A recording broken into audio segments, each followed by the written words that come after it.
할렐루야, 아멘. 복된 주일입니다. 1년의 반이 지나간 그런 6월 마지막 주가 되었습니다. 반년 동안 돌아오면 우리의 세월이 참 빠르고요. 어떻게 지나가는지 모르고 그렇게 지나갔습니다. 남은 반년 동안 정신을 바짝 차리고 주님께서 우리에게 주셨던 약속들과 또 내가 주님 앞에 드렸던 서원들을 잘 이뤄갈 수 있는 그런 남은 기간 되면 좋겠습니다. 우리 마음을 다해서 살아계신 하나님 앞에 예배 드리겠습니다. 오라 우리가 여호와의 산에 올라가서 야곱의 하나님의 전에 이르자. 그가 그의 도를 가지고 우리에게 가르치실 것이니라. 우리가 그의 길로 행하리라 하리니 이는 율법이 시온에서부터 나올 것이요 여호와의 말씀은 예루살렘에서부터 나올 것임이라. 아멘. 영원히 경배를 받으실 아버지 하나님, 우리를 아버지 하나님의 거룩한 산 성전으로 부르신 하나님의 은혜에 감사드립니다. 한 해의 절반을 보내고 6월의 마지막 주일 예배를 드립니다. 급변하는 세상 속에서도 우리의 가정과 일터와 교회를 지켜주신 하나님의 은혜에 감사드립니다. 특별히 어제는 우리 민족의 아픔인 6.25 전쟁을 기념하는 날이었습니다. 많은 젊은이들이 혁명이라는 이름의 폭력 앞에 피 흘려 죽었고, 또한 많은 부모, 형제, 친척들이 원수가 되는 고통과 슬픔의 시간이 있었습니다. 그 고통과 시련을 딛고 다시 자랑스러운 대한민국으로 일어나게 하신 하나님의 은혜에 감사와 찬양을 올려드립니다. 그 땅에 자유가 있기 위해서 죽어간 수많은 사람들의 희생과 그 가족들의 눈물을 기억하며 거저 주어지는 자유가 없음을 우리에게 알게 하시고 다시는 전쟁이라는 비극이 일어나지 않도록 하나님 지켜주시옵소서. 무엇보다 우리가 예수 그리스도의 피값으로 얻은 죄로부터의 자유가 얼마나 위대한 하나님의 희생과 사랑이었는지를 기억하며 더 큰 감사와 영광을 아버지 하나님께 올려드리도록 성령님 우리의 예배를 주장해 주시옵소서. 우리를 위해 속죄의 제물로 자신을 내어주신 우리 구주 예수 그리스도의 이름으로 기원하옵나이다. 아멘. 우리 함께 주의 음성을 내가 들으니 540장 찬양하겠습니다.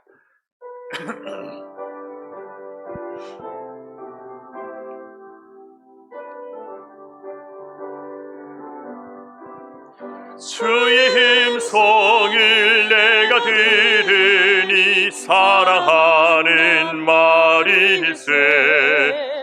믿는 마음으로 주께 가오니 나를 영접하소서. 내가 매일 십자가 앞에 더 가까이 가오니 곳에 주의 흘린 보배 피로써 나를 정케 하소서. 주여 넓으신 은혜 베푸사 나를 받아주시고 나의 품은 뜻 주의 뜻같이 되게 하여 주소서. 내가 매일 십자가 앞에 더 가까이 가오니 곳에 주의 흘린 보배 피로써 나를 정케 하소서. 주의 보좌로 나아갈 때에 어찌하니 기쁠까. 주의 얼굴을 항상 배우니 더욱 친근합니다. 내가 매일 십자가 앞에 더 가까이 가오니 곳에 주의 흘린 보배 피로써 나를 정케 하소서. 우리 구주의 넓은 사랑을 증량할 자 없으며 주가 주시는 참된 기쁨도 헤아릴 수 없도다. 내가 매일 십자가 앞에 더 가까이 가오니 구세주의 흘린 보배 피로써 나를 정케 하소서.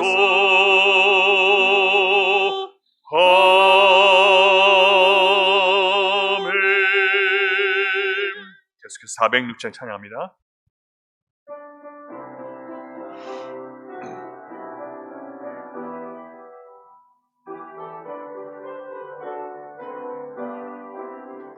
고난 내 영혼 편히 쉴 곳과 풍랑 이러고 안전한 포구 폭풍까지도 다스리시는 주의 영원한 팔 의지해 주의 영원하신 팔 함께하사 항상 나를 붙드시니 어느 곳에 가든지 요동하지 않으면 주의 팔을 의지함이라.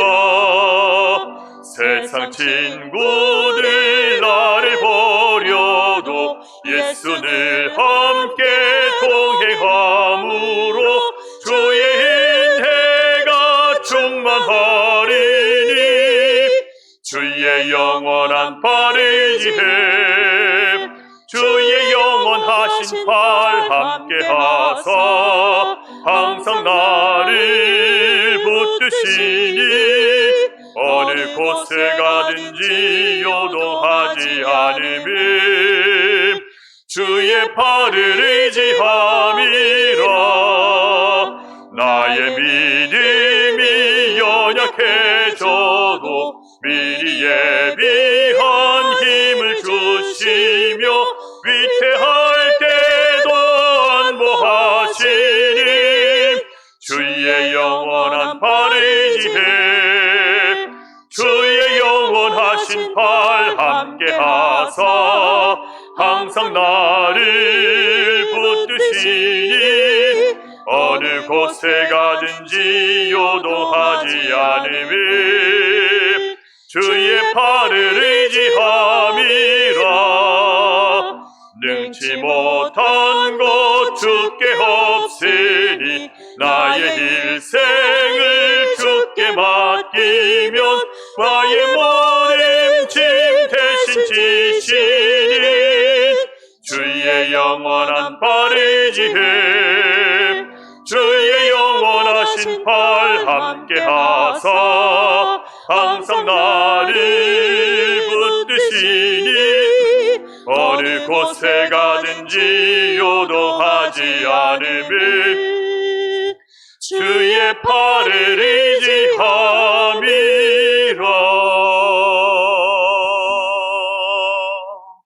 아멘. 여러분, 폭풍까지 다스리시는 하나님, 또 위태할 때도 안보하시고 모든 짐을 대신 짊어지시는 우리 하나님을 날마다 의지할 수 있기를 주님의 이름으로 축원합니다. 우리가 아는 것만 가지고 이길 수 없고요, 이 아는 하나님을 내 삶에 모셔서 나의 삶을 주관하시고 다스려달라고 내가 계속 그 말씀 앞에 부인될 때 하나님은 그 말씀이 나를 이기고 나의 상황과 감정과 내가 느끼는 판단과 내 선택을 이기고 그 하나님의 말씀의 능력으로 역사하실 것입니다. 여러분, 우리의 안전한 포구 되시는 그 안에 머물면 안전함을 느끼는 그 하나님 품에 더 깊이 들어가시고 그 하나님의 사랑을 힘입어서 모든 것을 이기시는 그런 여러분 되면 좋겠습니다. 우리 마지막으로 예수 아름다우신 위대하신 주 우리 주님의 이름을 찬양합니다.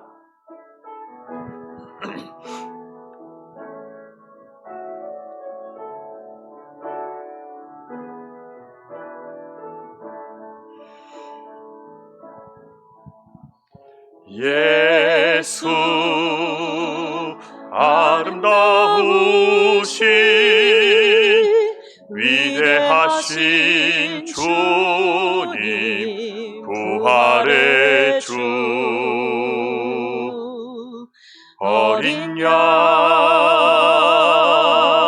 거룩과 공의 새벽 새벽별 같은 나의 구주 모든 하늘 찬양해 모든 만물이 주 경배해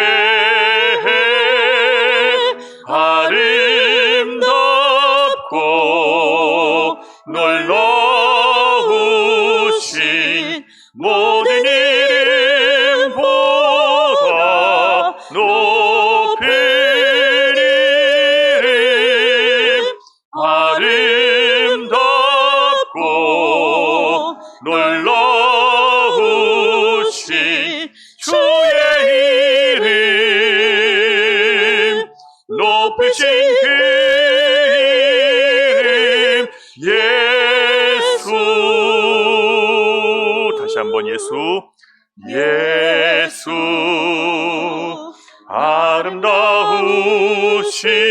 아름다우신 위대하신 주님 부활의 주 어린 양 거룩과 공의 새벽별 같은 나의 구주 모든 만물 찬양해 모든 만물이 주 경배해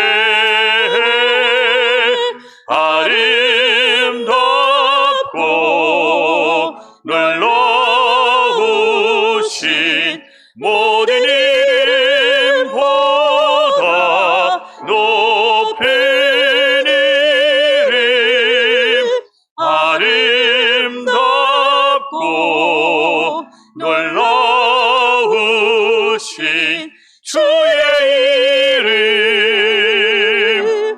높으신 그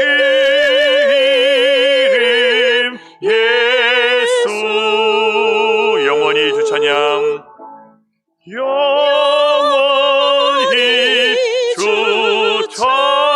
찬양 주 사랑해요 주 사랑해요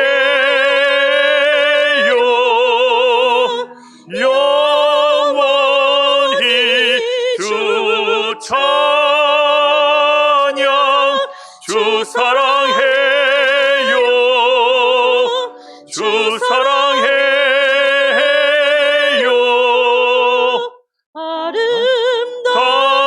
아름답고 놀라우신 모든 이름보다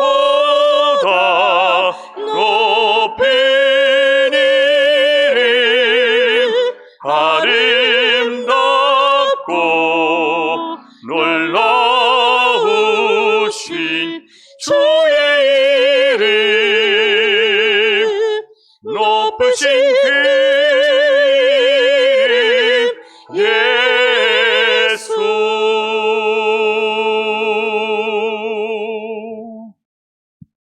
여러분 왜 예수님의 이름이 높임을 받아야 되는지 여러분 아시나요?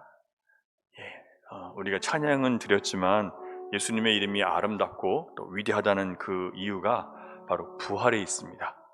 또 어린 양이라는 그 이름에 왜 우리가 강조하냐면 어린 양이라는 것은 우리의 모든 죄를 대신 짊어지시고 죽으셨다는 그 십자가의 공로가 그 어린 양이라는 이름 안에 있기 때문에 그래요. 예수님의 이름을 우리가 높여야 되는 이유는 예수님 때문에 우리가 살았고 예수님 때문에 하나님의 자녀가 되었고 예수님 때문에 영생을 얻었기 때문에 그래요. 그래서 우리의 모든 삶은 내가 아닌 나를 위해서 하나님 앞에 길을 열어놓으신 또 참 진리가 되어주신 또 영원한 생명을 주신 예수님의 이름이 높여질 때 그때 가장 여러분 우리가 우리다운 때입니다. 하나님의 자녀다운 모습을 살아낼 수 있을 때는 내가 높아지는 게 아니라 예수님이 높아지셔야 돼요. 여러분의 모든 일터에서 가정에서 삶에서 예수님의 이름이 높아져야만 그때 가장 온전한 삶을 살 수 있습니다. 여러분 이것을 믿으시나요? 그래서 우리는 끊임없이 예수의 이름을 높여야 되는 거예요. 근데 여러분, 우리가 한 주간을 살아올 때 어떻게 살아왔습니까? 과연 예수님의 이름을 높이며 예수님의 이름이 우리 모든 것의 주인이 되어주시고 주장하며 살았는지, 아니면 나라는 사람이 모든 것의 주인이었는지 한번 돌아보면 좋겠습니다. 우리 눈을 감고요, 고백의 기도를 제가 드리도록 하겠습니다. 온 우주와 세상 모든 것을 창조하시고 세계 열방을 다스리시는 하나님, 영적으로 죽었던 황폐한 영혼을 주께서 살려주셨습니다. 우리를 버려진 자에서 찾은 바 된 하나님의 자녀로, 죽은 자에서 영원한 생명을 얻은 자로 주님이 바꾸어 주셨습니다. 그러나 우리는 주님의 은혜를 잊어버리고 또다시 모든 것이 내 수고와 열심의 열매라고 주장하며 나 자신을 위해 살았고, 내가 가진 모든 것이 주님으로부터 온 것임을 인정하지 않았습니다. 주님, 교만하여 내 생각을 앞세우고 내 욕심과 허영과 즐거움을 위해서 주님을 내 안에서 내몰아 버렸습니다. 주님을 생각하라고 하셨건만 우리는 내 입장과 상황과 내 가족만 살피고 주님이 사랑하라고 하신, 찾으라고 하신 영혼을 돌아보며 안타까이 기도하는 구원의 열정들을 잃어버렸습니다. 깨어 기도하라고 하셨지만 우리는 필요를 따라서만 기도했고 하나님의 요청에 응답해서 드리는 기도를 드리지 못했습니다. 내 형편과 상황이 어렵다고 가난한 과부에게 요청하셨던 작은 헌신이 나와 아무 상관이 없는 것처럼 주님의 부르심을 무시했습니다. 공평과 정의가 나에게 유익할 때는 목소리를 높여 주장하면서도 그 공평과 정의가 내게 손해가 될 때는 무시하고 살았던 이중적인 모습으로 가득 차 있습니다.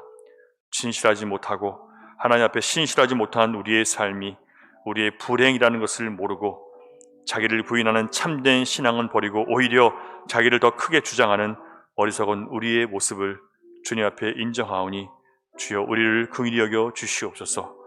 이 시간 우리 죄를 대속하려 십자가에 달리신 예수 그리스도를 의지해서 자비하신 아버지께 나아가오니 저희의 모든 죄를 용서해 주시옵소서. 시간 계속해서 하나님과 나만이 알고 있는 은밀한 죄악을, 또 부끄러운 행동과 말에 대해서, 악한 습관에 대해서 주님께 침묵으로 고백하시겠습니다.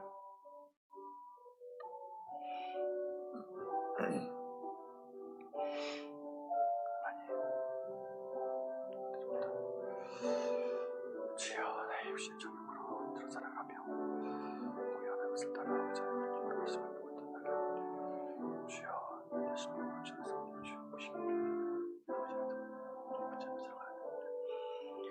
충성하는 충성된 사람이 될 수 있도록 아버지 도와주시옵소서. 주여, 주여,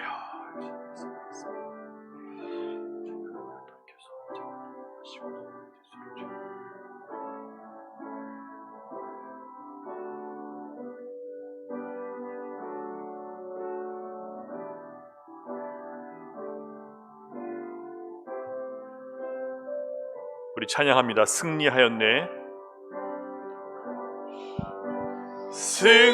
승리하였네.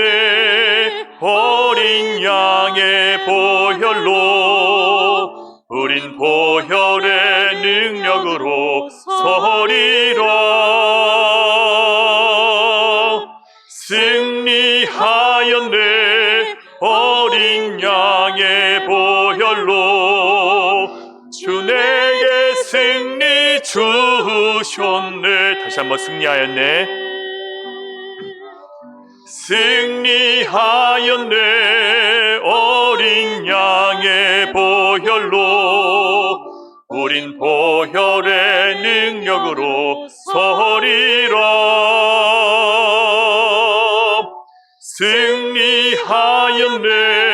어린 양의 보혈로 주 내게 승리 주셨네.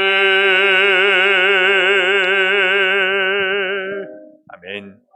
우리는 어린 양의 보혈로 모든 죄의 권세를 이겼습니다. 이 주님의 약속을 의지해서 여러분 승리하시고 죄를 멀리하고 죄를 이기는 또 한 주간이 되기를 주님의 이름으로 축복합니다. 우리 다 함께 사도신경으로 신앙 고백하겠습니다. 나는 전능하신 아버지 하나님 천지의 창조주를 믿습니다. 나는 그의 유일하신 아들 우리 주 예수 그리스도를 믿습니다.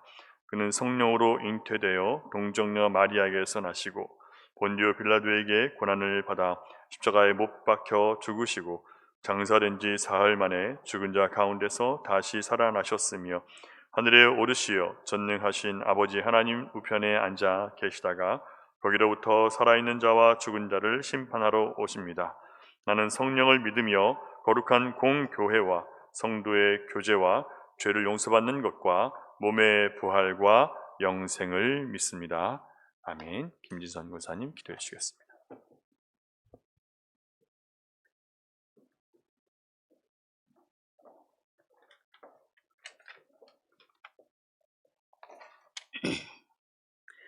여호와는 나의 빛이요 나의 구원이시니 내가 누구를 두려워하리요. 낙심과 절망 속에서도 소망을 주시는 주님, 이 시간 우리의 온 마음을 하나님께로만 향하여 예배드리고 찬양하길 원합니다. 주님을 알지 못했다면 세상의 혼란과 역병으로 고통의 어둠 속에 있었을 것인데 생명의 빛에 다니게 하시려고 실족지 않게 하시어 주의 날개 그늘 아래 모든 재앙을 피할 수 있음을 감사드립니다. 베드로의 배신의 죄로 인한 통곡처럼 우리도 주님께 엎드려 우리들의 죄를 회개합니다. 언제나 용서에 더뎠고 화해를 망설이며 사랑을 입으로만 하고 필요할 때만 주님을 찾으며 순간순간 주님을 배반했던 교만을 용서하여 주시옵소서. 다윗은 피난길에서 시므의 저주를 받으면서도 그를 죽이지 않고 여호와께서 자신에게 저주하게끔 명하신 것이라 하며 하나님 앞에 스스로 겸허하게 돌아보는 그 믿음이 우리에게도 일어나게 하여 주시옵소서. 목사님 설교 말씀처럼 우리들의 주인이 그리스도인 것을 나타내고 무엇을 하더라도 성령을 힘입어 성령 속에 속한 사람으로 살아가는 열린 시온 교회 성도들로 인도하여 주시옵소서. 차세대를 위해 헌신하는 교육자들, 교회 학교 교사들, 맡겨진 사명 잘 감당할 수 있는 지혜와 능력을 더하여 주시고 축복하여 주시옵소서. 주의 말씀을 준비할 때 기쁨을 허락하여 주시고 오직 믿음으로 말씀을 가르치게 하옵소서. 아이들과 소통이 잘 될 수 있게 모두의 마음을 열어 주시옵소서. 교사들의 수고와 헌신을 통해 믿음의 사람으로 사랑의 사람으로 자라가는 자녀들 되게 인도하여 주시옵소서. 연로하신 성도님들 매일매일의 삶이 주 안에서 평안함을 누리고 말씀을 사모함으로 영혼이 새롭고 강건케 하옵소서. 많은 성도님들이 병마와 싸우고 있습니다. 약물 부작용으로 인한 통증으로 고통받으시는 이봉래 권사님, 그 통증 해소되어 고통에서 벗어나기를 간구합니다. 김명숙 선교사님, 회복되어 가는 과정 속에서도 주님 간섭하여 주시고 함께하여 주시옵소서. 김명자 권사님, 아픔의 고통 속에서도 주님의 십자가를 바라보게 하시고 그 보혈로 깨끗이 씻음 받아 치유되는 기적이 일어나게 하옵소서. 관계전도 행사를 통해 주님을 알지 못하는 영혼과 주님과 멀어진 영혼들이 주님께 돌아오는 회복의 역사가 일어나게 하옵시고, 숫자가 중요한 것이 아니라 한 명의 영혼이라도 우리가 먼저 사랑하고 먼저 베풀며 먼저 섬김으로 한 공동체, 한 지체가 되어지길 간절히 소망합니다. 복음을 전하시는 선교사님들, 현지에서 부딪히는 어려움으로 낙담하지 않게 하시고 더 강건함과 말씀으로 담대히 사명 감당할 수 있는 지혜를 내려 주시옵소서. 그리하여 주님을 알고 복음을 깨닫는 자들이 많이 일어나 그 그들이 또 복음을 들고 열방으로 퍼져나가는 역사가 계속되게 하여 주시옵소서. 말씀을 전하실 목사님, 하나님의 선하신 뜻으로 영적 지도자로 세워주심을 감사드립니다. 하나님이 원하시는 목회를 할 수 있도록 성령 충만, 능력 충만케 하옵시고 어떤 상황에서도 믿음으로 승리하게 하옵소서. 참된 것과 거짓된 것을 잘 분별케 하시고 육적으로도 건강하게 지켜주시옵소서. 말씀을 통하여 새 힘과 새 소망을 얻어 세상을 넉넉히 이기고 순종의 길, 의의 길을 걸으며 날마다 감사함으로 승리하게 인도하여 주실 줄 믿사오며 이 모든 말씀 우리 주 예수 그리스도 이름으로 기도드립니다. 아멘.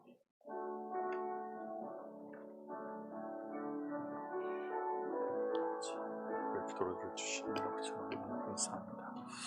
그 가운데 역사하시고 하나님 말씀으로 역사해 주셔서 우리 모든 잠자리에서 깨워주시옵시고 그 나라를 이루어지도록 도와주시옵소서.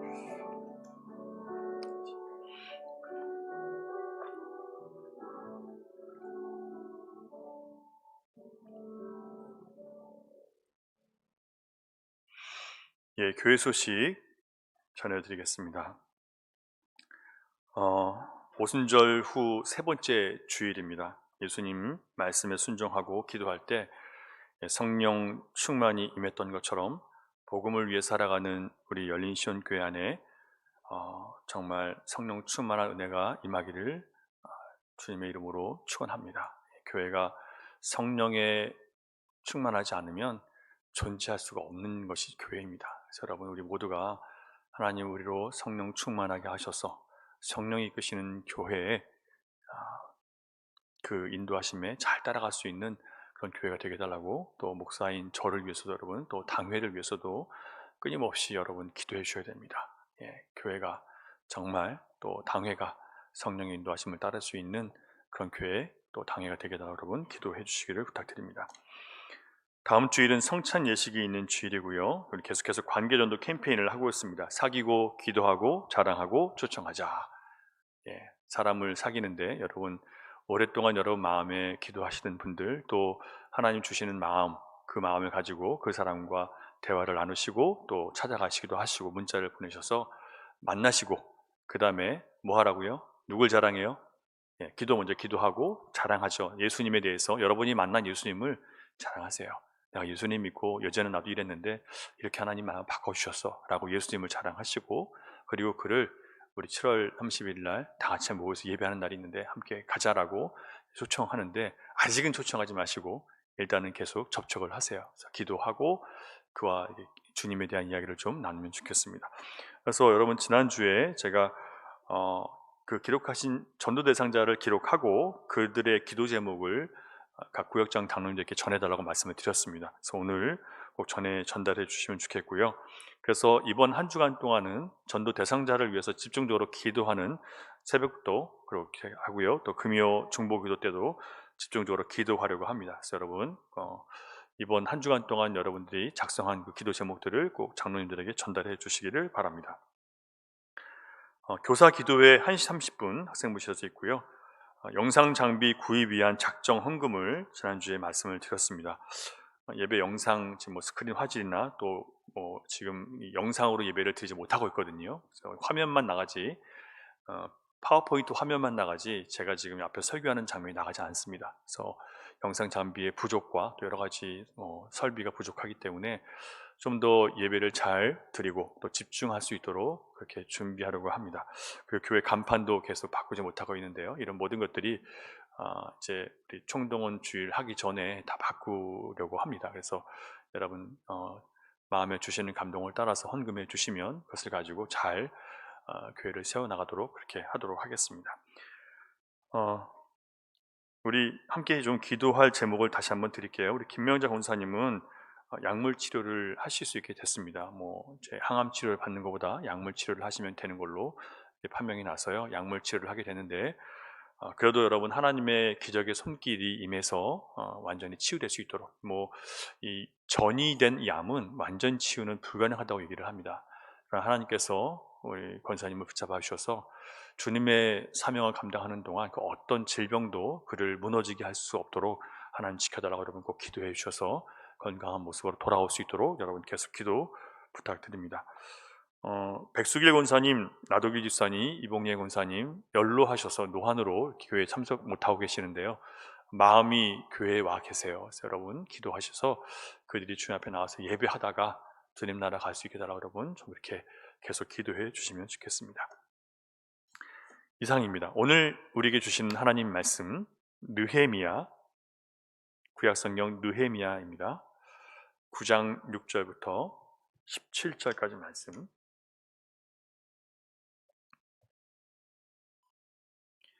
제가 가진 성경으로는 구약 738면에 있습니다. 느헤미야 9장 6절로 17절까지.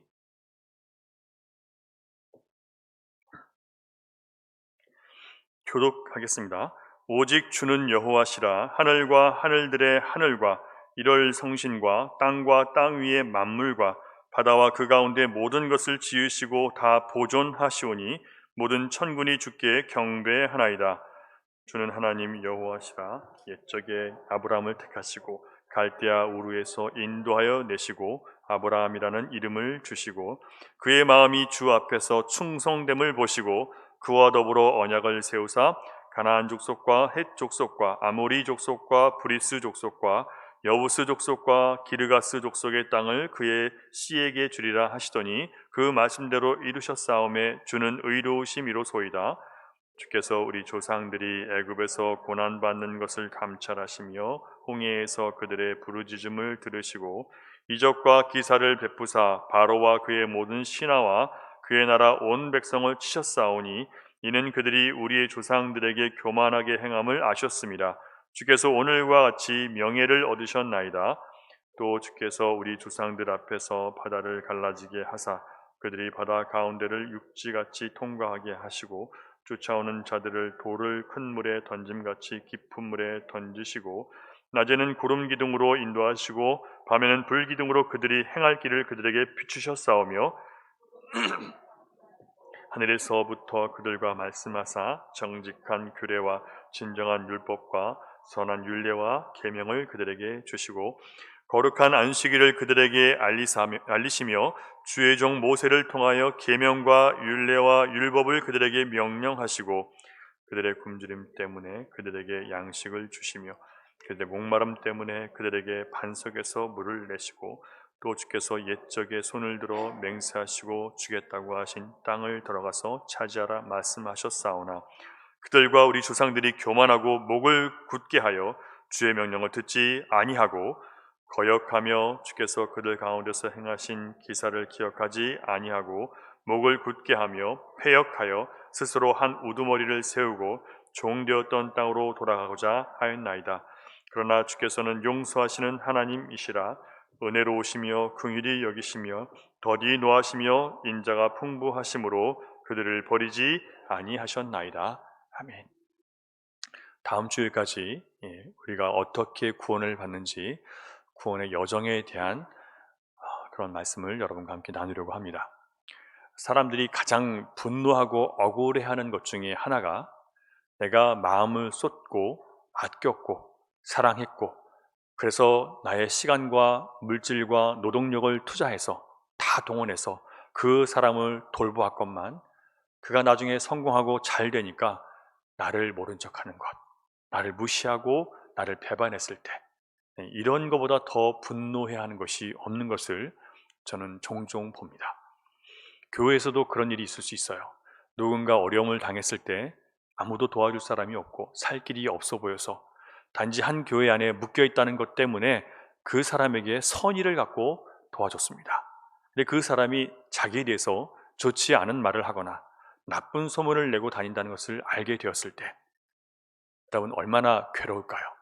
밤새 괴로워서 잠을 이루지 못할 것이고 배신감으로 인해서 사람들과 마음을 열고 이렇게 다가가지도 못하고 내가 하고 있던 모든 선의를 다 끊어버리고 심한 우울증을 앓게 될 수도 있습니다. 만약에 그가 예수 그리스도와 함께하지 않는 사람이라면 여기서 벗어날 수 없어요. 죽을 때까지 그 원망과 미움을 벗어나지 못하게 되어 있습니다. 그런데 9장 전체를 보면 하나님을 믿는다고 하는 백성들이 항상 하나님 앞에 그러했다는 것을 볼 수 있습니다.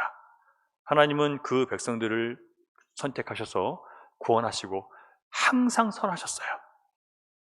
그러나 백성들은 교만했고 불순종했고 목을 굳게 했고 패역했고 하나님을 크게 모독했다라고 우리가 오늘 본문에서 읽었습니다. 느헤미야서는 느헤미야라는 사람에 의해서 기록된 책입니다. 느헤미야는 바벨론에 의해서 유다 나라가 파괴되고 포로로 잡혀온 사람들 중에서 탁월한 인재였던 것 같아요. 바벨론을 멸망시켰던 나라 페르시아의 왕 아닥사스다라는 그 왕의 술 맡은 관원으로 왕이 신뢰하는 사람이었습니다. 늘 왕을 옆에 모시고 있는 그런 사람들 중에 하나였어요. 그는 하나님을 경외하는 사람이었기 때문에 당시 하나님의 도성 예루살렘이 바벨론에 의해서 무참히 파괴된 것과 그 성에 남아있던 사람들이 얼마나 비참하게 됐고 얼마나 고통을 당하는지 그 소식을 듣고 나서 금식하며 기도하기 시작합니다. 그리고 그 모든 불행의 원인이 무엇인지를 그는 바르게 깨닫게 됩니다. 그리고 조상들의 죄를 하나님 앞에 고하고 회개하는 신실한 그런 사람이었습니다. 그는 기도하는 가운데 예루살렘의 파괴된 성벽을 다시 건설하는 일을 위해서 왕의 허락을 받아서 유다에 파견되어 갔던 사람입니다. 특별히 우리가 읽은 느헤미야 9장 전체는 왜 이스라엘이 이런 불행을 겪어야만 했는지에 대해서 구체적으로 밝혀주고 있습니다. 왜 신자가 왜 이렇게 하나님을 믿는다고 하는데 이렇게 고난과 어려움을 겪어야 되는지 그것에 대한 너무나 정확한 말씀들이 기록되어 있어요. 그 내용이 뭐냐면 하나님께서는 자격 없는 자들에게 무한한 은혜로 찾아오셔서 모든 좋은 것들을 주셨음에도 불구하고 오히려 그 백성들은 은혜를 배반함으로 스스로 불행에 빠지게 되었다. 이것을 지적하고 있어요. 그러니까 오늘 이 시대가 이 말씀을 통해서 우리에게 주시는 메시지가 무엇인가를 분명히 알아야 됩니다. 슬프지만 오늘 말씀을 통해서 우리는 예수를 믿고 하나님의 백성들이 되었다고, 그래서 하나님의 나라를 얻었고 영생을 얻었고 하나님이 주신 모든 은혜의 권세를 이 땅에서 누리고 살 수 있는 자격을 갖게 됐는데, 우리가 매일의 삶에서 하나님의 말씀과 하나님의 은혜와 상관없는 삶을 살아가고 얼마나 우리가 주님을 외면하고 배반하고 살았는지를 정확하게 보여주고 있어요. 세계적인 기독교 작가 C.S. 루이스는 그의 책 순전한 기독교라는 그 책에서 아주 유명한 책입니다. 이런 글을 썼어요. 인간이 빠져있는 곤경이란 무엇인가? 곤경이 무슨 뜻인지 아시죠? 위험한 상황, 어려움, 고통, 그런 상황이 인간이 빠져있는 곤경이란 무엇인가? 그것은 스스로 독립적인 위치에 서려고 하는 것이다. 내가 내 인생의 주인인 양 행사하는 것이 바로 곤경이다라고 그렇게 해석을 합니다. 그러니까 어떤 위험하고 힘든 상황에 빠져 있는 것이 곤경이 아니라 내가 스스로 내 인생의 주인이 되어서 그런 줄 알고 살아가는 것 자체가 곤경이라고 얘기를 하는 거예요. 그는 타락한 인간에게 필요한 것은 개선이 아니라 좀 더 고쳐서 쓰는 게 아니라 내가 갖고 있는 하나님을 향해 들고 있는 이 무기를 내려놓아야 하는 반역자다라고 그렇게 설명을 합니다. 그러니까 우리로 하여금 뭐라고 하냐면요, 하나님을 반역한 무기를 들고 반역하는 존재라고 그렇게 지적을 하는 거예요. 여러분 동의하십니까? 우리라는 인간은요, 하나님의 말씀, 하나님의 뜻, 하나님의 어떤 이 계획, 이런 것들을 아주 그냥 선천적으로 싫어하는 존재로 태어났어요. 마음은 그렇다고 동의합니다. 그러나 막상 하라고 하면 우리 몸은요 아주 싫어해요. 따라가기 싫어합니다. 이게 우리는 이미 하나님을 대적하는 마음들을 갖고 태어난 사람들이에요. 왜 그렇게 됐을까요? 타락으로 인해서. 하나님을 떠나서 내가 주인 되고자 하는 마음 자체가 바로 우리를 이런 곤경 속에서 태어나게 만들고 곤경 속에서 살아가게 만들었다는 거예요. 자, 그렇다면 그 곤경에서 빠져나오는 방법이 무엇인가? 그는 이렇게 말을 합니다. 자기 안에 있는 반역과 저항, 대항하고자 하는 무기를 내려놓고 항복하면서 잘못했다고 말하는 것, 그동안 잘못된 길을 걸어왔음을 깨닫고 삶을 처음부터 다시 시작할 준비를 하는 것, 이것이 곤경에서 빠져나올 수 있는 유일한 길이다. 이 사람은요 하나님을 안 믿었던 사람이에요. 그런 사람이 이 하나님을 만나고 나서 완전히 바뀐 거죠. 그리고 기독교를 대항하고 무시하는 많은 사람들과 싸워서 그들을 이기고 많은 사람들에게 주님을 전했던 그런 작가예요. 그가 깨달은 게 이런 겁니다. 내가 내 안에 있는 반역과 저항, 대항하고자 하는 모든 것들을 내려놓고 여러분, 우리가 말씀을 들을 때요, 내 안에 끊임없이 말도 안 돼, 저건 나하고 상관없어, 우리 말씀을 들으면서 그러고 있거든요. 이런 것들을 여러분 내려놓으셔야 된다는 얘기예요. 그리고 주님이 말씀이, 내가 주님을 믿는다면 이제 다시 한번 시작해 볼게요. 그것 말고는 여러분이 빠져있는 공경과 괴로움에서 나올 수 있는 방법이 없다는 거예요. 하나님을 대항하고 그 말씀을 멀리하고 미워하는 모든 인생 자체가 곤경이라는 것을 우리에게 다시 한번 깨닫게 해줍니다. 근데 오늘 우리가 읽은 느헤미야 9장 전체가 신자의 불행과 곤경도 마찬가지로 여기서 나온다는 것을 보여주고 있어요. 많은 신자들이 착각하는 것이 있는데요, 어떤 불행과 고난을 겪으면요, 그것이 하나님이 나를 사랑하시기 때문에 오는 것이라고 섣불리 생각하는 거예요. 물론 하나님께서 징계하시는 것은 궁극적으로는 사랑 때문이에요. 그러나 그 전에 우리가 확인할 것은, 하나님의 징계는 우리가 하나님이 원하셨던 새로운 피조물의 모습으로 살지 않기 때문에 벌어진 것이고, 영으로 살아야 될 우리가 육으로 살기 때문에 찾아온 징계라는 것을 먼저 알아야 돼요. 하나님의 자녀로 살아야 되는데 여전히 내 자아에 사로잡혀 살아가는 것 때문에 우리에게 이런 고난과 어려움이 온다는 것을 인정해야 되는데, 우린 덥석 뭐라고 하냐면 하나님이 나를 사랑해서 그러는 거야, 이런 얘기를 하도 많이 들어서 그런 줄 알고 있는 거예요. 순서가 틀렸어요. 이것을 인정할 때, 이게 나의 잘못됨으로 인해서 온 것이라는 것을 인정할 때 온전한 회개가 일어나는 거예요. 그런데 우리는 너무 쉽게 하나님이 사랑해서 나에게 주시는 고통이라고 쉽게 말합니다. 그러다 보니까 나는 잘못한 것도 없고 고칠 것도 없는데 그냥 하나님이 너무 날 사랑하셔서 복 주시려고 고난을 주셨대. 이건 아주 심각한 오류예요. 마치 하나님을 사랑해서 괴롭히고 사랑해서 우리를 때리고 사랑해서 우리를 힘들게 하는 세디스트입니까? 하나님을 그런 분으로 오해하고 있는 거예요. 우리의 곤경과 괴로움은 하나님께 반역을 일삼는 우리 손에 든 무기를 내려놓고 하나님께 항복하고 그리고 잘못을 인정하라는 것을 우리에게 주시는 메시지인 거예요. 그리고 하나님이 인도하시는 길로 돌아와서 처음부터 다시 시작하라는 것으로 보셔야 돼요. 그래야 흔들리지 않고 변하지 않는 참된 행복을 발견할 수 있게 됩니다. 자, 그렇다면 하나님이 인도하시는 참된 행복으로 가는 길이 무엇인지 우리는 반드시 알아야 됩니다. 그것이 구원인데요, 이 구원이 어떻게 우리 삶 가운데 다가오고 이루어지는지를 알아야 됩니다. 안타까운 것은 많은 신자들이 교회를 다니긴 다니는데 자기를 참된 행복으로, 이 구원으로 부르시는 하나님의 음성을 한 번도 난 듣지 못했습니다라고 이야기하는 거예요. 정말 한 번도 들은 적이 없는지 말씀을 통해서 한번 확인해 보시기 바랍니다. 7절 같이 읽을게요. 7절 시작.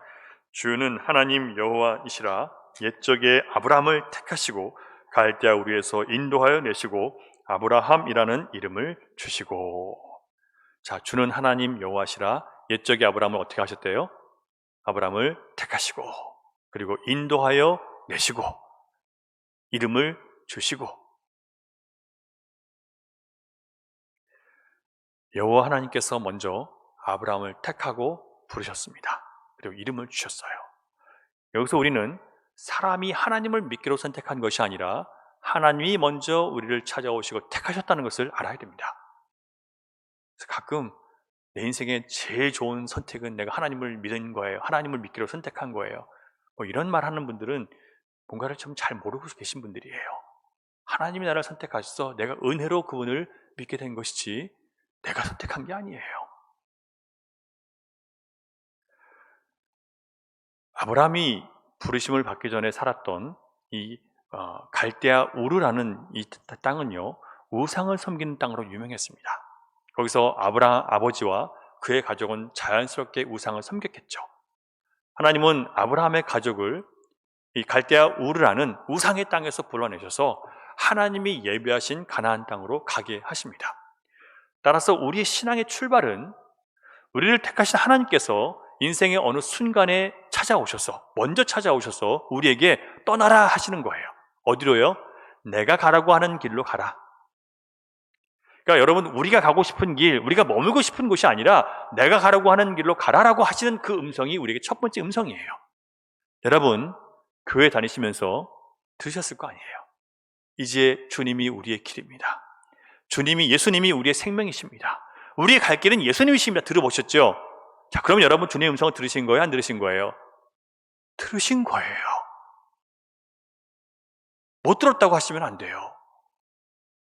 이제 우리가 가던 길을 멈추고 주님이 우리를 위해서, 하나님께서 우리를 위해서 예비하신 예수님이라는 그 길을 따라가는 것이 진정한 신앙의 여정의 시작인 거예요.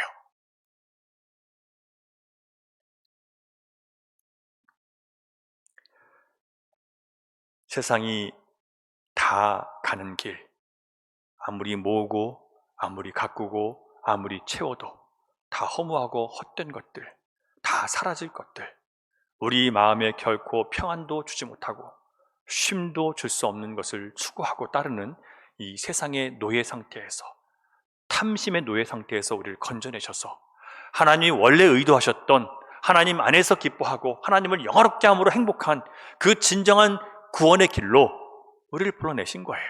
그래서 구원은 흔들리지 않고 변하지 않는 참된 행복의 길로 가는 거예요. 근데 여러분, 우리는 맨날 흔들리는 것들을 붙잡고 살아가는 거죠. 그것이 없어지면 불안한 것들을 붙들고 거기서 행복을 찾으러 가니까 맨날 낙심하는 거예요. 이제는 그만 그렇게 살아야죠. 교회에 나오신 여러분들, 그리고 교회에 다니는 한 신자로 인해서 그 가족들까지도 누구든지 간접적으로 복음을 듣게 되어 있어요.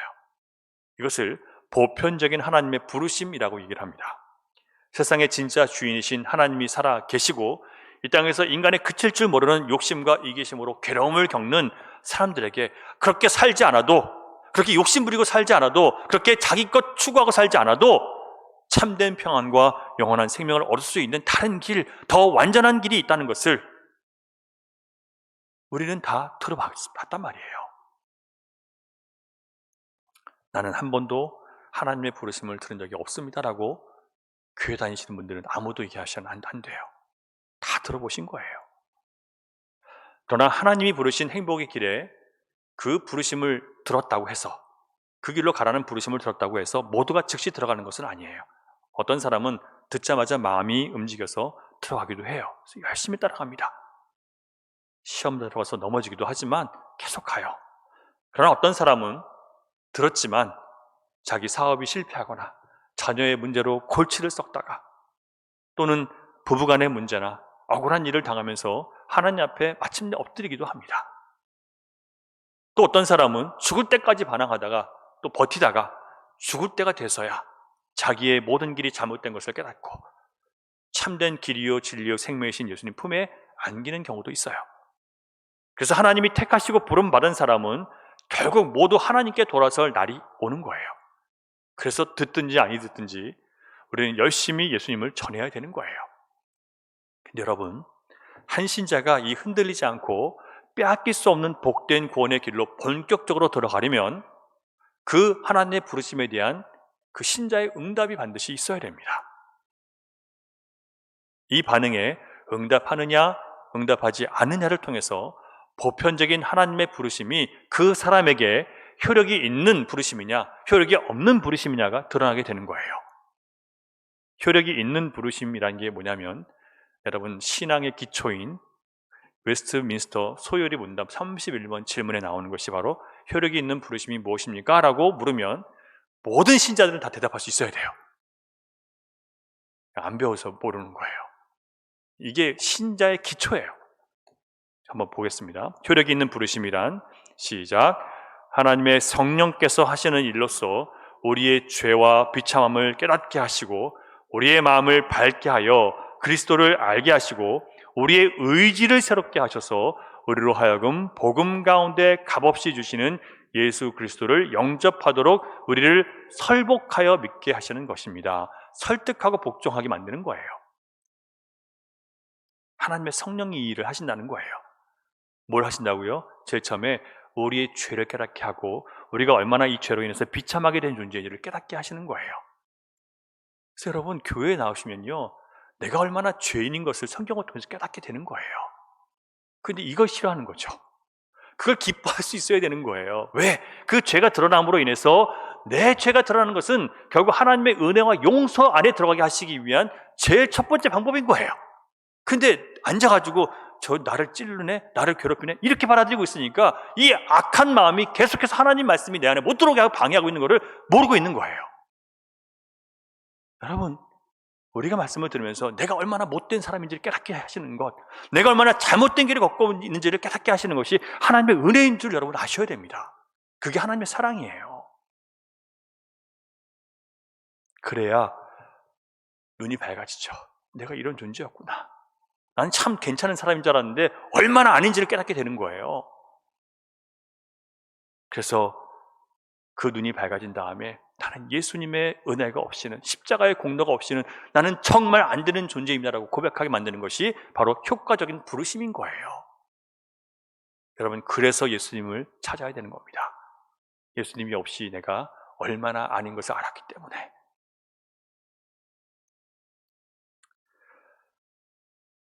바로 이 효력 있는 부르심에 대한 응답이 우리에게 있을 때 거기서 바로 참된 행복의 길로 들어가는, 본격적으로 들어가는 신앙의 첫 번째 여정을 발견할 수 있게 됩니다. 첫 번째 화면을 보시겠습니다. 한 신자의 신앙의 여정이 본격적으로 시작되는 것은 하나님의 부르심에 대한 우리의 뭐가 있어요? 우리의 응답이 있어야 돼요. 우리의 응답이 있어야 시작되는 거예요. 8절 보겠습니다. 맨 앞에 부분만, 맨 윗줄만 읽어볼게요. 시작. 그의 마음이 주 앞에서 충성됨을 보시고. 이 말씀을 보면요, 마치 아브라함이 구원받은 것이 그가 충성스러운 사람이었기 때문에 구원받은 거 아니야 라고 오해할 수 있습니다. 그래서 인간의 충성됨을 구원의 조건으로 보시면 안 돼요. 그래서 여기서 말하는 충성됨이 무엇을 근거로 느헤미야가 이렇게 기록했는지를 찾아봐야 됩니다. 창세기 15장 6절 앞에 화면을 보시고요. 같이 한번 읽습니다. 시작. 아브라함이 여호와를 믿으니 여호와께서 이를 그의 의로 여기시고. 느헤미야가 볼 때 하나님께서 아브라함의 충성됨을 보셨다라고 기록한 근거는요, 그의 해석이 아니라 성경 말씀을 통해서 나온 거예요. 자, 아브라함이 80세가 넘도록 여러분 아들을 기다렸는데 하나님이 아들을 안 주시는 거예요. 약속하신 아들을 몇 년이 지났는데 안 주시는 거예요. 나이는 점점 들어가고 불안해지죠. 낙심하고 있었던 그에게 하나님 찾아오셨어요. 그리고 밤하늘의 별을 바라보라고 말씀하시면서 저 하늘의 수많은 별들을 네가 셀 수 있느냐? 아니요. 하나님 말씀하세요. 네 자식이 저렇게 많아질 것이다. 네 후손이 저렇게 많아질 것이다. 지금 아브라함이 처한 상황을 보면요, 지금 뭐 나이는 들어가고 자식 하나 없어요. 그런데 저 수많은 별들처럼 많은 자식을 내가 얻게 된다고요? 그 후손을 보게 될 거라고요? 아니, 일단 하나하나 주시고 좀 말씀하시든지 마시든지 그래야지. 이게 지금 장난하는 것도 아니고 이런 마음이 들 수 있어요. 그런데요, 그 하나님 말씀을 그냥 믿는 거예요. 왜 믿습니까? 하나님이 그러실 수 있는 분이라는 것을 그는 신실한 분이심을 믿었기 때문에 그렇게 받아들인 거예요. 이게 바로 충성이에요. 내가 볼 때는 답이 없어요. 내가 볼 때 하나님 말도 안 되는 말씀하지 마세요. 그러나 하나님 어떤 분이세요? 세상을 창조하시고 세상을 통치하시는 전능하신 분이란 말이에요. 그렇기 때문에 하나님 하신 말씀을 내가 아멘하고 받아야 되는 거예요. 이걸 바로 충성됨이라고 말하는 거예요. 믿고 싶을 때, 믿을 수 있을 때 믿는 게 아니라 하나님이 어떠한 분이심을 알기 때문에 하나님이 하신 모든 말씀은 이루어질 것을 믿는 것. 하나님을 알기 때문에. 이게 충성이에요. 아브람이라는 이름의 뜻은 위대한 아버지라는 뜻이에요. 큰 아버지. 누가 봐도 존경할 만한 큰 아버지래요. 그 가족 가운데 뛰어난 아버지, 존경받는 아버지가 되라는 그의 아버지, 아브라함의 아버지 데라가 붙여준 이름입니다. 그런데 하나님께서는 그 큰 아버지를, 그 가족의 큰 아버지를 10나라의 아버지로, 10족속의 아버지로 그를 크게 하시겠다 말씀하십니다. 10나라의 아버지라는 것은요, 단지 10나라의 아버지가 아니라 모든 나라의 아버지라고 말씀하시는 거죠. 자, 여러분, 이것이 성취됐습니까? 안 됐습니까? 자, 저와 여러분은 누구의 자손이에요? 아브라함의 자손이에요. 왜? 믿음으로 구원받은 모든 사람은 예수 그리스도를 믿은 것과 똑같이 아브라함의 자손이라고 얘기했어요. 믿음으로 구원받은 사람들은 아브라함의 자손이래요. 그러니까 아브라함의 저주는 지금 온 세상에 퍼져 있는 거죠. 그리스도를 믿음으로 구원받은 모든 사람들. 아브라함이 덥석 이 하나님의 말씀을 믿은 것은, 수많은 별처럼 된다고 하는 그 말씀을 믿은 것은 그가 하나님이 그런 분이신 것을 알았기 때문에, 그리고 그렇게 하실 수 있다는 것을 믿었기 때문에 그 믿음을 느헤미야는 충성되다라고 봐준 겁니다. 그러므로 한 신자에게 있어서 신앙의 여정이 본격적으로 시작되려면 먼저 나에게는 길이 없습니다. 내가 아무리 애쓰고 수고해도 나에게는, 내 미래는 내가 만들 수 있는 것이 아닙니다. 하나님께서 개입해 주시고 하나님의 길을 따라가야만 온전한 길로 갈 수 있습니다라는 그런 자기 고백과 인정이 있어야 되는 거예요. 그리고 이제는 내가 그 길로 따라가겠습니다. 그리고 그 고백을 따라서 나서는 것이 시작되어야 됩니다. 저와 여러분에게 하나님께서 가라고 하신 그 길은 바로 예수님이 보여주신 길을 따라가는 거예요. 예수님을 나의 주인으로 모시기로 한 다음에 내가 내 주인 되어 살았던, 그래서 하나님을 거역했던 모든 것들을 잘못됐고 허무하고 이게 하나님을 거역한 것이라는 것을 깨닫고 이제 주님이 가라고 하신 길을 걸어가겠습니다 라는 나 신자라는 개인의 응답이 있어야 되고요. 그리고 이 모든 것이 이제 하나님의 성령의 감동과 말씀을 따라서 가려고 하는 나 자신과의 싸움이 시작되는 것이 이제 본격적인 신앙이 시작되는 거예요. 여러분, 신앙생활 하면서 제일 중요한 건 뭐냐면 나랑 싸우는 거예요.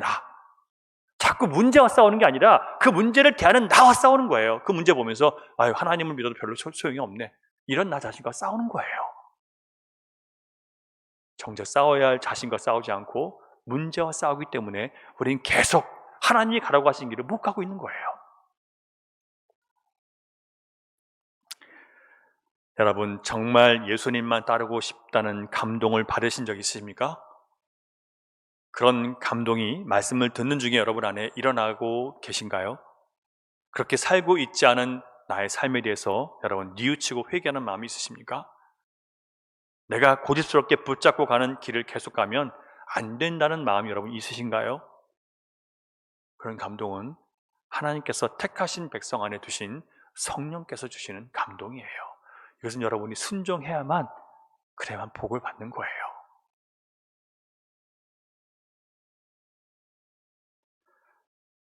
그렇게 여러분이 감동을 받으셨다면, 이런 감동을 받으셨다면 그 후에 여러분 어떻게 하셨습니까? 대부분의 신자들이 감동을 받았는데 그 다음에 어떻게 해야 될지를 모르고 그래서 또 실족해버리는 거예요. 바로 여기서 두 번째, 변하지 않고 흔들리지 않는 참된 구원의 길, 행복의 길, 두 번째 과정을 볼 수 있어요. 둘째, 것은 뭐냐면 약속을 주시는 하나님을 만나고 그 약속을 붙잡고 살아가는 나의 그런 실천적인 믿음이에요. 자, 그러면 약속을 주시는 하나님 만나려면 벌써 뭘 해야 될까요? 성경을 봐야죠. 그리고 성경에서 약속된 그 말씀을 내가 붙잡고 살아가야 되는 거죠. 이것을 신앙생활이라고 얘기하는 거예요. 나 예수님 믿었어요, 그러니까 하나님 내가 원하는 거 해주세요. 이게 신앙생활이 아니에요. 근데 많은 사람들이요, 나 하나님 믿는 거 아시죠? 나 교회 갔습니다, 나 헌금 냈습니다, 나 기도했습니다, 그러니까 하나님 알아서 해주세요. 아니라고요. 성경에 기록된 하나님의 말씀을 붙잡고 그 말씀에 힘입어서 하루하루 나 자신과 싸움을 살아가는 것이 신앙생활인데, 성도들이 그런 삶을 살지 않는 거예요. 그냥 내가 살던 대로 살아가죠. 그리고 하나님은 아무것도 안 해줬다고 원망하고 살아가요. 8절 다시 보시겠습니다. 그의 마음이 주 앞에서 충성됨을 보시고 그와 더불어 뭘 세우세요? 언약을 세우사. 하나님께서 두 번째 신자에게 주시는 게 뭐냐면요, 우리의 충성됨을 보시고 믿는다는 고백을 한 다음에 우리에게 주시는 것은 언약을 세우시는 거예요. 저와 여러분에게 언약을 주시는데 어떤 언약을 주냐면, 가나안 땅에 들어가서 이 이방 사람들이 있던 땅에서 모든 사람들을 내쫓고 너에게 내 땅을 주겠다라고 하시는 약속이에요. 여러분, 이 약속이 뭘까요? 우리에게 우리 안에 있는 모든 세상에 속한 어두움과 죄악들을 물리치고 내 안에 하나님 나라를 이루시겠다는 뜻이잖아요. 그러면 우리는 뭘 해야 돼요? 하나님 말씀 붙들고 내 자신 안에 있는 모든 더러운 것과 싸워야 될 거 아니에요. 근데 이 싸움을 안 하는 거죠. 말씀을 붙들고 내 주변에 있는 사람들과 싸우고, 말씀을 가지고 내 마음에 안 드는 사람과 싸우고, 내 안과 싸워야 되는데 내 안과 내 안에 있는 탐욕과 거짓과 싸워야 되는데 그 싸움을 안 하고 있는 거예요. 내 이기심과 내 이 못된 자아와 싸워야 되는데 저걸 잘못 생각하고 있는 거죠. 여러분, 영생의 약속, 하나님의 자녀가 되는 권세, 빼앗기지 않는 평강과 안식, 보호와 인도의 약속 다 어디 나오는 거예요? 아브라함에게 주셨던 약속이고 또 예수 그리스도를 믿는 모든 자에게 주신 하나님의 약속입니다. 아브라함은 이 땅의 삶이 끝날 때까지 하늘에 셀 수 없이 많은 별과 같은 자손을 보는 약속이 이루어지지 않았어요. 그렇죠? 죽을 때까지 못 봤어요. 그러나 그의 손자 이스라엘을 통해서 그리고 그의 후손 다윗을 통해서 그 약속이 마침내 성취되는 것을 하나님 품에서 보았습니다. 그리고 지금 온 열방을 향해서 땅끝까지 이 아브라함의 자손들이 퍼져나가는 것을 보면서 지금 그는 하나님 품에서 그것을 보고 있는 거예요. 여러분, 믿음이란 이 땅에서 내가 사는 동안의 삶에서만 바라보는 게 아니고요, 하나님의 약속이라는 차원에서 영원한 시간 속에서 그 뜻을 이뤄가시는 하나님을 바라보는 것이 신앙이에요. 그래야 이 세상에서 절망하지 않을 수 있는 거예요. 육신의 눈으로만 보는 사람은 하나님이 약속하신 모든 것이 너무 비현실적이고 말이 안 된다고 얘기합니다. 그러나 영의 눈이 떠진 사람은 영원이라는 시간의 주인이신 하나님과 그 모든 것을 이루시는 전능하신 하나님의 그 능력을 믿는 믿음 때문에 그 약속이 이루어질 것을 이미 지금 이곳에 실현된 것을 볼 수 있게 되는 거예요. 이게 하나님의 시간이에요. 말씀하신 것은 이미 이루어진 거예요. 영의 눈으로 보면 이미 너무나 확실해서 이루어진 것과 똑같이 느껴지는 것이 바로 신앙인 거예요. 그리고 이 약속은 죽었다가 다시 살아나신 예수 그리스도의 부활을 통해서 죽음이 끝이 아니라 영원의 시작이고 완성이라는 것을 주님의 부활을 통해서 증명해 주신 거예요. 그러니까 여러분, 십자가의 부활이라는 것이 얼마나 놀라운 증거가 되는지를 우리가 알아야 된다는 거죠. 이것을 믿기 때문에 신자는 이 땅에 살아보기 위해서 하나님을 떠나 자기 마음대로 살거나 남을 해치거나 그러면서까지 자기 이익을 구하는 구차한 삶을 살지 않을 수 있게 되는 거예요. 그런데 느헤미야의 기록을 보면 아브라함의 삶에서 갑자기 껑충 뛰어서 모세의 이야기로 넘어갑니다. 400년이라는 시간이 그냥 건너뛰어져요. 여기에서 우리는 신앙의 여정이 혼자만의 힘으로 가는 것이 아니라 함께 가야지만 완주할 수 있다는 것을 보여주는 결정적인 단서를 얻을 수 있어요. 우리가 아무리 하나님의 약속을 믿고 그 약속을 붙잡고 살아가려고 해도 우리의 삶을 흔들어 놓는 세상의 유혹과 거짓이 너무나 치명적이어서 우리의 지혜와 힘으로만은 그 세력에 맞설 수 없고 옳고 그름을 분별하기에는 턱없이 부족해요. 그래서 하나님은 교회라는 공동체를 통해서 그 백성을 가르치시고 인도해 내시는 거예요. 그래서 갑자기 어디로 가요? 본문을 보면 모세의 공동체, 출애굽한 광야의 공동체로 바뀌어요. 이게 바로 구약의 교회입니다. 그 구원받은 개인을, 고백한 개인을 어디로 집어넣으신다고요? 교회 안으로 집어넣으시는 거예요. 그래서 초대교회의 위대한 교부 중 하나인 키프리아는 이렇게 말을 합니다. 교회를 어머니로 가지지 않는 사람은 하나님을 아버지로 소유할 수 없다. 교회라는 공동체를 통해서 하나님을 알아가고 그 아는 지식을 자기 삶에 적용하기 위해서 수많은 연단과 훈련을 받지 않고는 교회 안에서 하나님을 자신의 아버지로 모시고 아버지께 속한 자로 살아갈 수 있는 능력이 없다는 거예요. 교회는 그런 곳이에요. 교회는 신자에게 절대적으로 필요한 곳이에요. 여기서 우리는 흔들리지 않고 변하지 않는 행복의 길로 향하는 신앙의 여정 세 번째를 발견할 수 있는데, 그 길은 바로 우리를 교회라는 공동체 속에서 시험하시고 연단하시는 겁니다. 여러분, 신자를 구원하시는 과정에 뭐가 들어있다고요? 교회라는 공동체 안에 우리를 집어넣으시고 거기서 시험과 연단을 하신다는 거예요. 9절 10절 읽습니다. 시작. 주께서 우리 조상들이 애굽에서 고난받는 것을 감찰하시며 홍해에서 그들의 부르짖음을 들으시고 이적과 기사를 베푸사 바로와 그의 모든 신하와 그의 나라 온 백성을 치셨사오니 이는 그들이 우리의 조상들에게 교만하게 행함을 아셨음이라. 주께서 오늘과 같이 명예를 얻으셨나이다. 여러분, 하나님의 이적과 기사가 아니고는요, 해결할 수 없는 문제와 어려움 가운데 그 교회를 집어넣으신다는 거예요. 너무 어렵고 풀기 힘든 상황 가운데 교회를 집어넣으세요. 그래서 거기서 우리가 얼마나 연약한 존재인지를 알게 하시고, 반면에 하나님께 매달림으로 하나님이 얼마나 전능하신 분이심을 교회를 통해서 경험하게 하시는 거예요. 앞에서는 홍해가 가로막고 뒤에서는 잡아 죽일 때 쫓아오는 애굽 병거의 말발굽 소리를 들으면서 공포에 떨 수밖에 없는 그런 시험을 신자들은 교회라는 공동체 안에서 경험하게 됩니다. 왜 그렇게까지 하시는 걸까요? 시험과 연단이 우리에게 유익하기 때문에 그래요. 그럼 시험과 연단은 무슨 목적으로 하는 것일까? 먼저 시험의 목적은요, 신명기 8장 2절 3절에 나오는데 앞에 화면을 보시면 같이 있습니다. 시작. 네 하나님 여호와께서 이 40년 동안에 네게 광야 길을 걷게 하신 것을 기억하라. 이는 너를 낮추시며 너를 시험하사 네 마음이 어떠한지 그 명령을 지키는지 지키지 않은지를 알려 하심이라. 너를 낮추시며 너를 줄이게 하시며 또 너도 알지 못하며 네 조상들도 알지 못하던 만나를 네게 먹이신 것은 사람이 떡으로만 사는 것이 아니요 여호와의 입에서 나오는 모든 말씀으로 사는 줄을 네가 알게 하려 하심이라. 시험하시는 이유가 뭐라고요? 낮추셔서 하나님의 명령을 듣는지 아니든지 확인하기를 원하신다는 거예요. 우리가 세상을 살면서 하나님 말씀을 붙들고 살아가느냐 아니면 내가 원하는 대로 살아가느냐를 확인하시겠다는 거예요.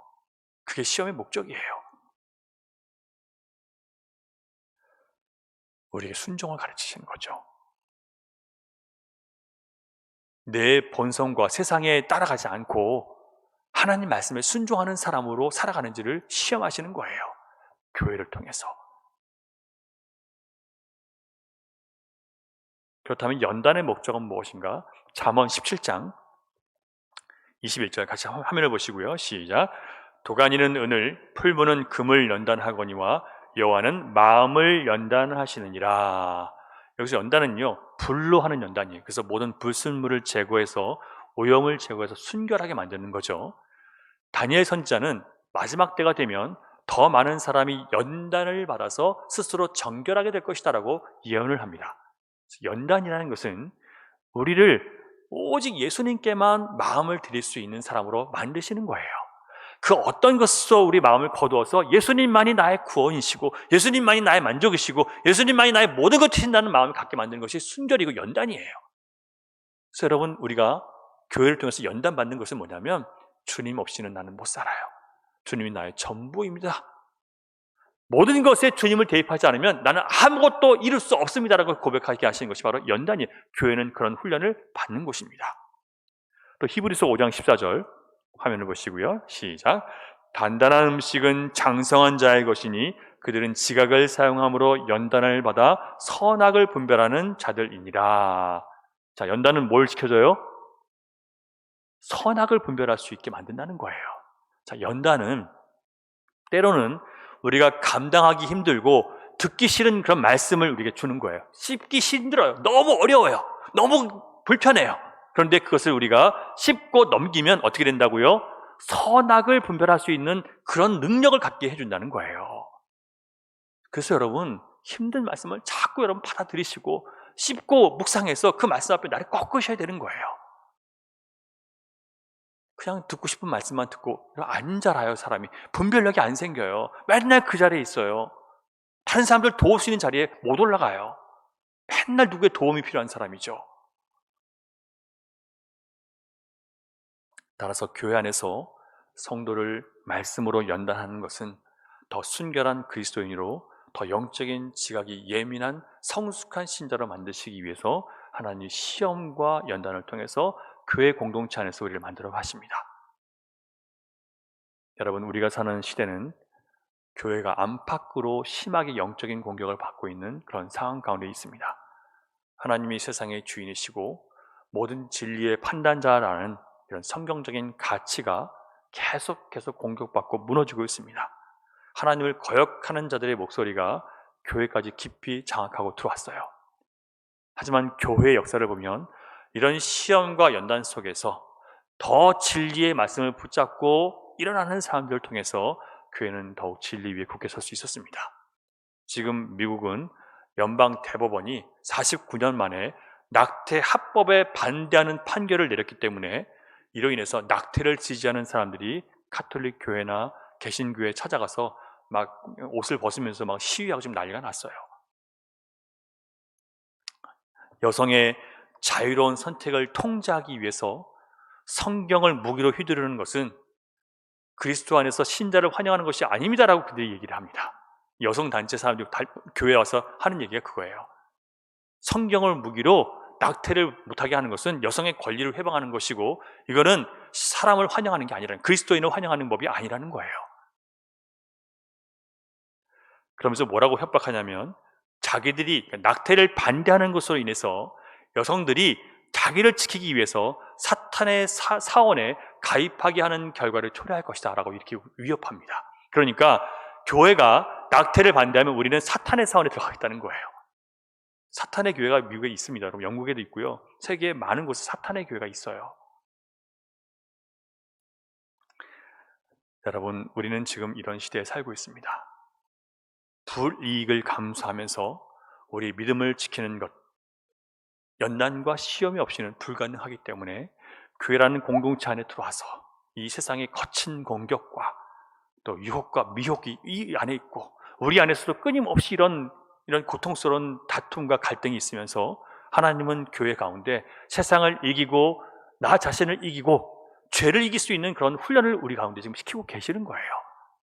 지금 많은 교회들이 하나님의 말씀이 가르치는 것보다 세상이 주장하는 것에 자석처럼 끌려가고 있어요.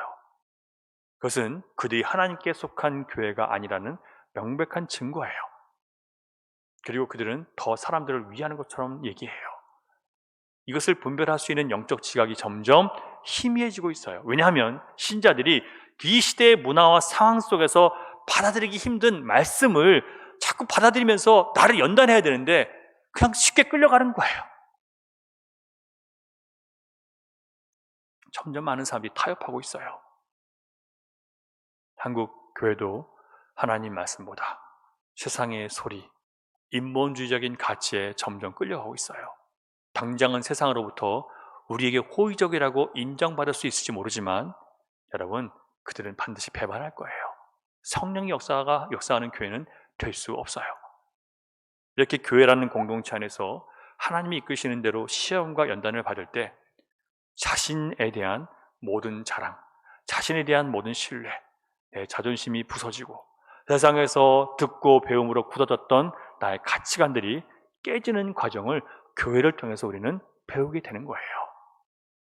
그래야 주님이 내 안에서 살아나실 수 있습니다. 여러분, 우리 모두는 지금 이런 과정 가운데 있는 거예요. 그래서 여러분, 진리의 말씀을 들으면 아픈 거예요.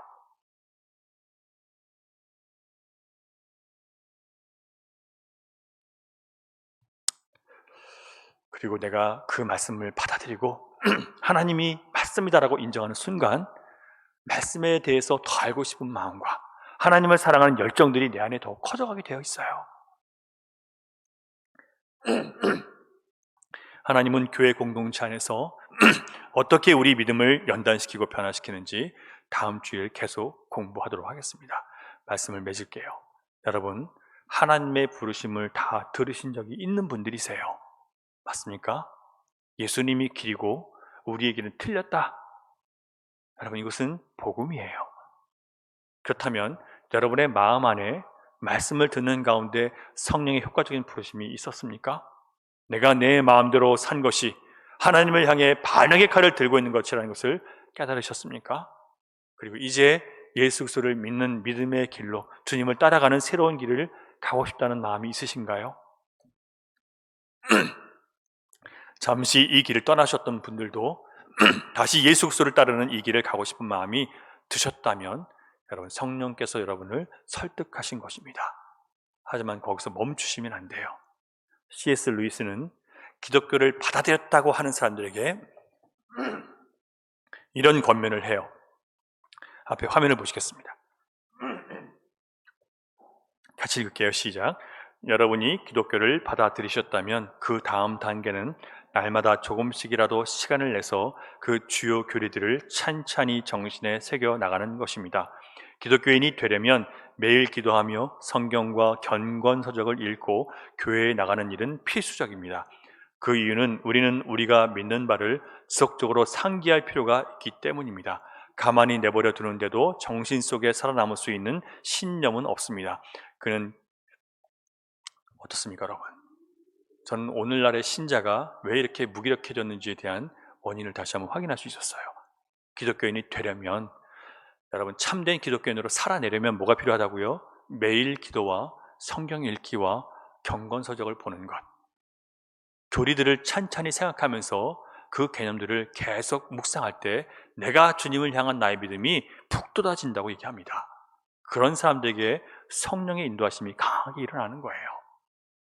우리는 너무나 게으르게 신앙생활을 해왔습니다. 정말 나에게 중요한 것이 모르고 살아온 거예요. 내 영혼이 사는 길을 따라가지 않고 내 육을 위해서만 살아온 거예요. 너무 육을 위해서는 바빠요. 영을 위해서 시간을 잘 내지 않습니다.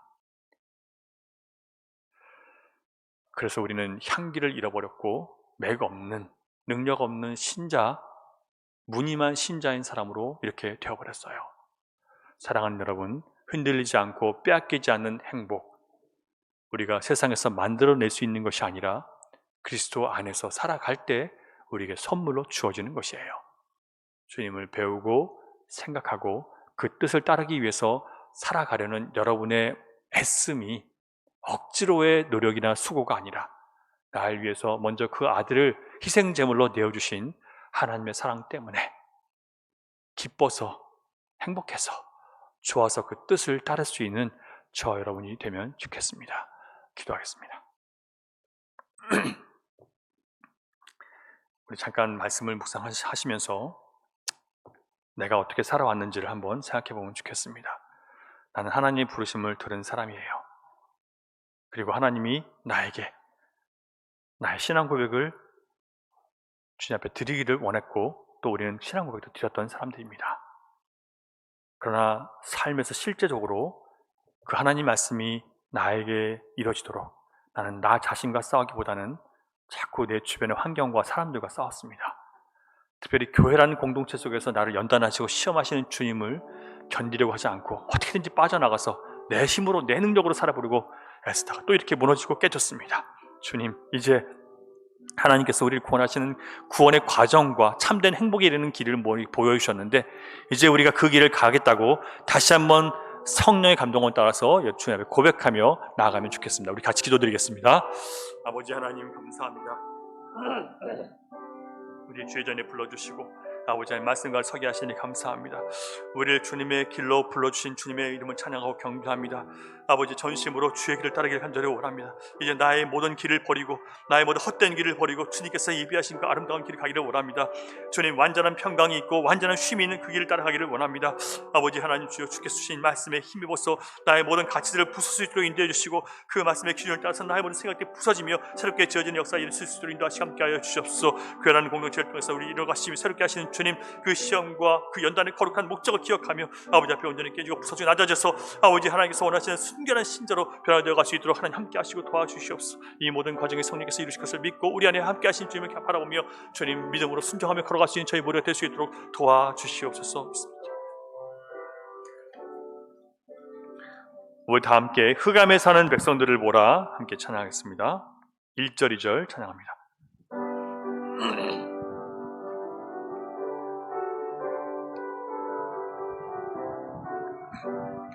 흑암에 사는 백성들을 보라 수많은 심령 멸망하겠네.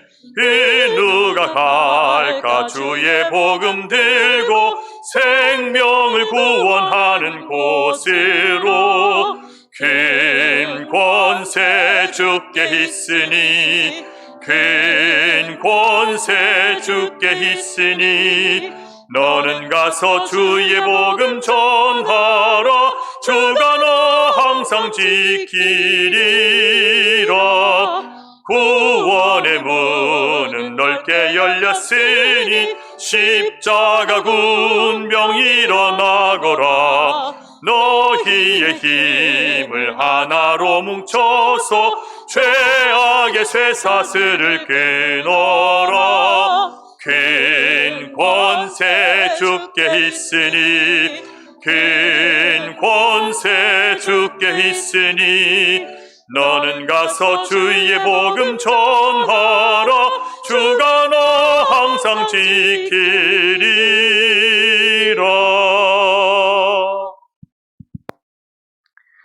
이제는 우리 구주 예수 그리스도의 크신 은혜와 아버지 하나님의 극진하신 사랑과 성령님의 감화감동, 교통, 역사, 위로, 인도하심이 이제 나의 가는 모든 길이 헛되고 헛된 것을 알고 하나님의 성령께서 인도하시는 완전한 길, 참된 행복과 구원의 길로 가기로 결단하며 내 모든 뜻과 계획을 내려놓고 주님이 우리에게 주신 말씀을 붙들고 교회라는 공동체를 통해서 시험과 연단을 받기로 다짐하는 사랑하는 주님의 자녀들의 머리와